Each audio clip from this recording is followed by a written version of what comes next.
చాలామంది రాధా కృష్ణుడు అని అంటారు కానీ కృష్ణుడు, రుక్మిణి, సత్యభామ, జాంబవతి అని 8 మంది భార్య పేరు చెప్పరండి. కృష్ణుడు అనుకుంటే 9వ అమ్మాయిగా రాధను చేసుకోవచ్చు, లేదంటే మొదటి భార్యగా రాధను చేసుకోవచ్చు.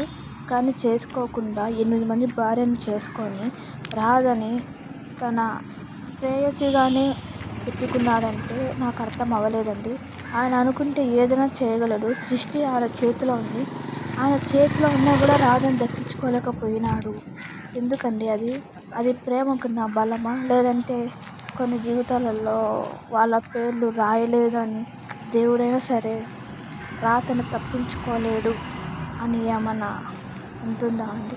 మన రాతను మనమే చెరుపుకోలేము అని అన్నది ఏమన్నా దీనికి సంకేతం అంటారా రాధాకృష్ణులకి? మేబీ నా జీవితంలో కూడా అదే ఏమో అని అనిపిస్తుంది. ఏదైనా తప్పుగా చెప్పింటే సారీ.